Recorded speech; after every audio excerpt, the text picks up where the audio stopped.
আরজি কর, কামদুনি, তামান্নার হত্যাকাণ্ডের মতো কি নতুন করে খুলবে বরুণ বিশ্বাস খুনের ফাইল? বিজেপি সরকার ক্ষমতায় আসতে এই নিয়েও জোর চর্চা হচ্ছে। 2012 সালের 5ই জুলাই ছিল সেই অভিশপ্ত দিন। কলকাতার মিত্র ইনস্টিটিউশনের শিক্ষক বরুণ বিশ্বাস সবে গোবরডাঙ্গা স্টেশনে নেমেছিলেন। সবে বাইক নিয়ে বাড়ির দিকে রওনা দিতে যাবেন, তখনই কয়েকটা বুলেট এফোড় করে দেয় তাকে। ওই মামলায় 9 জনকে গ্রেফতার করা হয়। তাদের মধ্যে জেলেই একজনের মৃত্যু হয়, বাকিরা জামিনে ছাড়া পেয়ে যান। 52 জন সাক্ষীর মধ্যে এখনো পর্যন্ত মাত্র 36 জনের সাক্ষ্য গ্রহণ হয়েছে।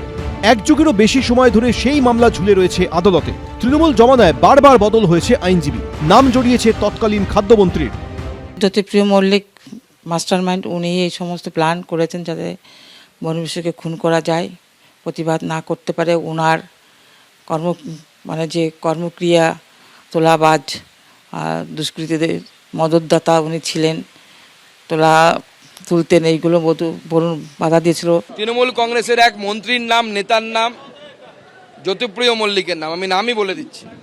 বারবার সে সময় পরিবারের তরফ থেকেও এসেছিল, বরুণ বিশ্বাসের দিদির তরফ থেকেও এবং অন্যান্য লোকেদের তরফ থেকেও এসেছিল। এর নতুন করে তদন্ত প্রয়োজন। মাননীয় মুখ্যমন্ত্রী এই বিষয়ে অবশ্যই সিদ্ধান্ত নেবেন। এই প্রসঙ্গে প্রাক্তন মন্ত্রী জ্যোতিপ্রিয় মল্লিকের সঙ্গে যোগাযোগ করা হলেও তিনি ফোন ধরেননি।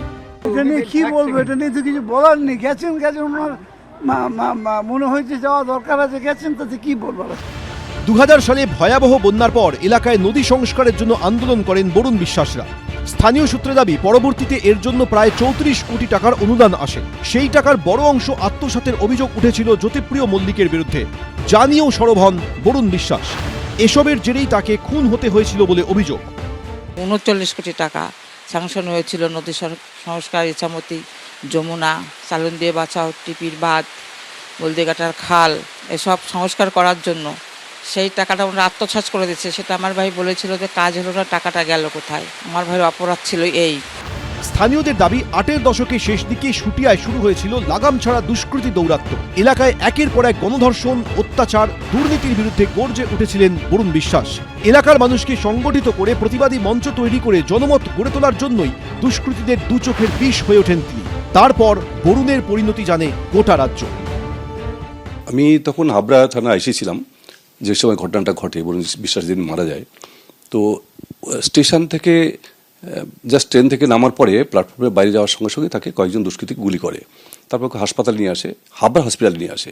কেসটা জিআরপিতে রেকর্ড হয়েছিল, প্রথমে বনগাঁ জিআরপি। 2 দিন বাদে এটা সিআইডি ইনভেস্টিগেশন টেক আপ করে। আমরা বেশ কজন লোক ধরা পড়েছিল। তারপরে সিআইডি নেবার পরে আরও কিছু ডেভেলপমেন্ট হয়েছিল কিনা এটা আমার কিন্তু জানা নেই। দেখতে দেখতে বরুণের মৃত্যুর 14 বছর। প্রতিবাদী মঞ্চের সামনে বরুণ বিশ্বাসের ছবিতে জ্বলছে ধূপ আর মোমবাতি। সমীরণ পাল, এবিপি আনন্দ। এবিপি আনন্দ, এগিয়ে থাকে, এগিয়ে রাখে।